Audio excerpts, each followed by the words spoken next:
Hi guys, it's Andy from Nismotech UK. Today we're giving an unboxing and overview for Cooler Master, and this is their CM Storm MECH mechanical keyboard.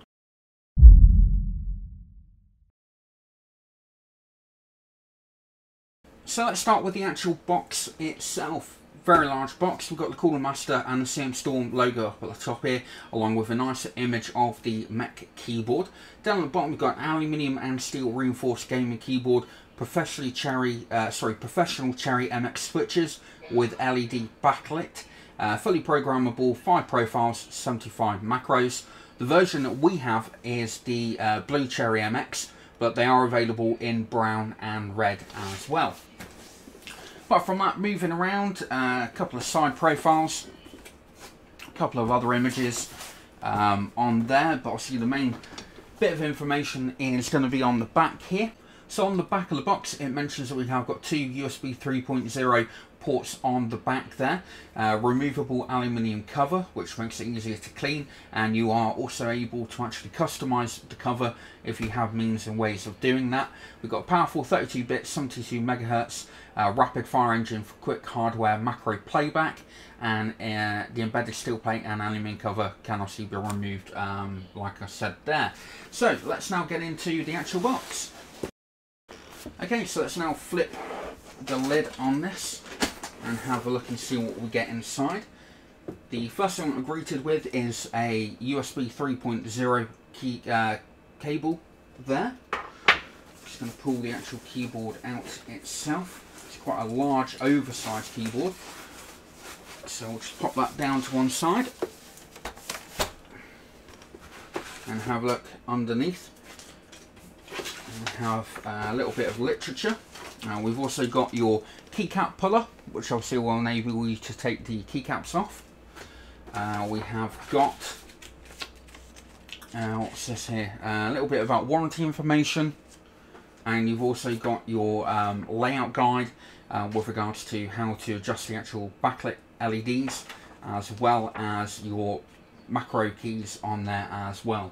So we'll just keep that to one side before we close the box back up.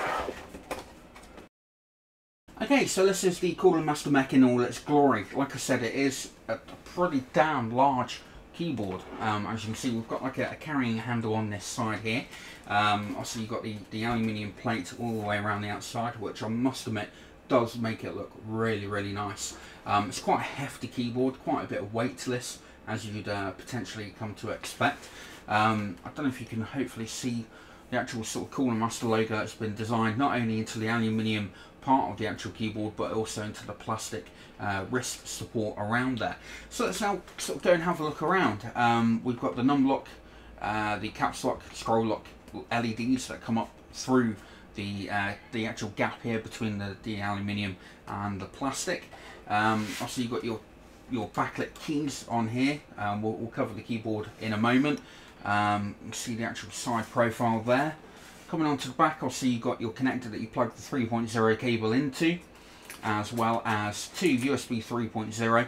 What looks to be a micro USB port there as well, potentially for charging mobile phones, and your headphone and microphone pass-through cables, or ports there as well. Moving on to the bottom, we've got the CM Storm logo there. It looks quite good. Just cover this up here. We've actually got risers on the actual keyboard, pretty standard things, but these obviously come with rubber tips on the top as well to obviously help stopping it from move around. We've got 1, 2, 3, 4 very large, hopefully you can sort of see that there, very large soft rubber grips on here again to obviously stop the keyboard from moving around and scratching your surface. But that's essentially it for the sort of exterior look. So let's now go and have a look at the actual keyboard layout and have a look and see what we have here. Okay, so inside the bag you get the keycap puller as well as an Allen key to actually remove the actual aluminium fascia, which is quite nice. We'll do that in a moment and have a look at that. But essentially it's pretty damn simple. You push it down, pull it up, and you can then reveal the actual cherry MX switches underneath, which is obviously going to make it a lot easier for you to go and clean. Just going to have a look at one of the actual keycaps. Very, very nice quality. sort of scratching that away there. It's not going to fade away or anything like that, so you should get a hell of a lot of lifetime out of the actual keycaps themselves. I'm just going to bring you in and have a look at the Cherry MX Blues. You can see that they are individual backlit on these individual LEDs. So the Cherry MX Blues are personally one of my favourite MX switches. Very, very nice feel to them, feels absolutely fantastic. The actual keys themselves are a real nice size, very comfortable, very nice sort of feel to them. Okay, so onto the actual layout of the actual keyboard itself. F1 all the way up to F4 control your various different lighting options on the actual keyboard itself. Looking from F5 up to F11 controls multimedia, things like volume, play, pause, skip and everything of that nature. And then finally up at the top, function F12 will disable or enable the Windows start button key. Moving on to this side, you've got your 5 macro profile keys. Essentially all that you need to do is press function and the various different profile that you want to actually record. Record your actual profile and then press Alt and macro like that to store it, and that is then going to obviously store your actual key combination that you want to press with that particular macro. There is obviously software available that we'll look at a little bit later on, but you are able to store and use it without the actual software. So apart from that, it's a very, very nice feel to the actual keyboard. The wrist support on here is a very, very nice size. Quite sort of decent actually. It provides a lot of support for your actual wrist. And I do find that I'm able to reach all the keys quite easily and comfortably. So it's a very, very nice feeling mechanical keyboard, I must admit. Let's have a look underneath the cover and see what it looks like. Okay, so as you can see, I'm just basically finishing off removing the actual screws that hold down the aluminium plate. Very simple, very easy to actually remove. And you see the actual aluminium plate down the back. Very, very high quality. Very, very nice indeed. So obviously you are able to remove that, like I said. Obviously you can see the actual ports up at the top here, hopefully. But very simple, very easy to remove. You are able to do, what you want with this, which I think is quite a nice feature. Now underneath here you can actually see the keyboard probably a little bit better. You can see how easy it is to actually clean this once you sort of remove a couple of keys, or essentially not at all. I'll try and give you a bit of a sort of downward view through the actual switches there. Very, very easy to keep this clean, which is a really nice plus point, because obviously you're spending quite a bit of money on a mechanical keyboard. You want it to last, you want to be able to clean it, keep it looking good, keep it looking fresh. So a big thumbs up to Cooler Master for allowing us to essentially also go in and remove everything and clean things up there. Like I said, just absolutely fantastic the way that they've actually done that. So let's now go and have a look at the lighting on the keyboard. Okay, so as you can see, I've actually got the cable connected up to the actual keyboard and the PC. The backlight is not on at the moment, however you can see that the actual number lock, caps lock, etc. is obviously coming up through the actual gap, as I mentioned a little bit earlier. With regards to disabling the Windows key, one thing that I really like, you hold down the function key, you hit F12, and actually lights up to tell you that at this particular point, the Windows key is actually disabled. So you've actually got a light up the top there to actually remind you, which is quite nice. With regards to the functions on the LEDs, obviously we've got function on, function off, like so. Once you're in there, you can then turn the actual brightness down a number of different levels, as you can see there, by F2 and F3. So that's the actual brightest, and to be fair, that's perfectly bright enough. I'll just go in and sort of have a quick look. You can see in between on the actual back, behind the actual keycaps, looks very, very nice indeed. Extremely impressed with the quality of the LEDs that I used and the design and the layout of this. You've got a couple of different modes as well.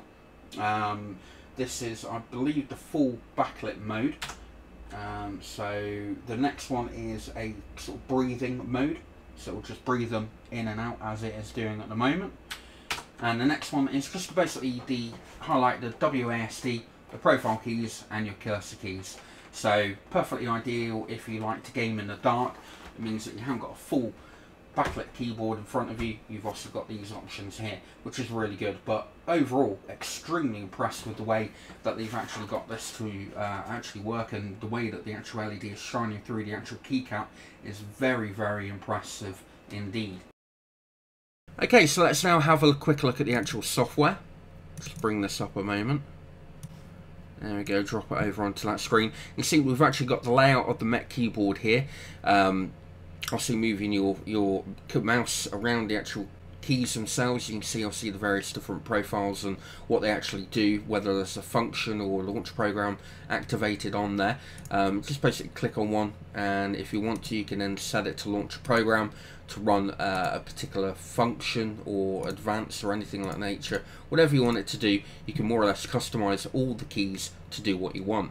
In addition to that, also you do then have options to go and look at your profiles that are on the RAM on the keyboard, and also those that are on the PC. So not only are you able to store up to 5 different profiles on the keyboard, you can support as many as you want on the actual PC, and then obviously depending on what type of game you're playing, you can then transfer certain profiles across, etc. In the Macro Studio, it will allow you to go in and create a new macro. Go in now and record. So there we go. I mean, that's just obviously just a rough idea as to what it actually looks like, and we'll just go back over and you see all the various different keys that are actually pressed and what timing, etc. So that's essentially it for the actual piece of software. Okay, so on to my personal thoughts about the MECH keyboard from Cooler Master. Now for me, personally, one of the best features about the MECH keyboard is the LED lighting. I think it looks absolutely fantastic. Real nice shine through the actual keycaps, nice sort of backlit underneath the actual keycaps as well. Just looks really, really nice. It's not too fancy, not millions of different colours, just a nice white with a couple of different modes. So for me, that is one of the best features. In addition to that, obviously it's extremely good that the keyboard comes with 75 macro keys, macros over the 5 profiles. The removable aluminium plate is a very, very nice plus point to the actual keyboard. The fact that you're easily able to take it off to make cleaning the keyboard a lot easier. And the fact that you can obviously then go and customize the aluminium plate as well to do whatever you want it to do. It's a real nice feature. The addition of 2 USB 3.0 ports on the back of the keyboard is really nice. It means also you can then go and plug your mouse into that if you so wish. So that's a nice little feature and a nice touch to have. It's also good that the actual switches themselves are obviously Cherry MX. Obviously you've got a couple of different options there for you to choose from with regards to which colour is your personal favourite. But it also means obviously durability and obviously the actual build quality of the keycaps, the switches as well. Obviously, as you know, Cherry MX switches are the best in the world. So it just means obviously they're using very, very high quality components within the keyboard, and this keyboard should last absolutely forever. I don't see any reason why not. The build quality on it is absolutely fantastic. If I was to have a negative point, and it's not really a negative point about the keyboard, it's my personal preference. I think it's too big for myself. The actual keyboard itself, for me, on my desk, the way that I have my desk laid out, it's too big for myself. I'm not quite sure as to why there's a sort of handle on one side. Obviously it makes it easier to move it around if you go into a LAN party or something like that nature. But for me personally, it's a little bit too big. But that shouldn't necessarily put you off buying the Cooler Master MECH, because like I said, it's down to my personal thoughts and my setup and where I was actually doing the testing, running some gaming, etc. So just to finish off the unboxing and review of the actual keyboard itself, at the moment it's coming in around about £120 on Amazon. I think it's worth every single penny of that money. Durability is excellent, build quality is excellent, everything about it is absolutely amazing. Massive thumbs up to Cooler Master for creating such a very, very nice, strong mechanical keyboard. So we hope you liked the unboxing and overview. I'd be very, very interested to find out what your thoughts are about this particular keyboard. And we'll look forward to seeing you in our next video. We hope you liked our video review. If you did, then please leave a like, as well as any comments or questions you may have down below. Full details and specifications on this item can be found at our website, nismotech.com, along with all the links for purchasing if you wish. Also on our site you'll find our latest reviews and current giveaways, plus a lot more. We look forward to seeing you in our next review.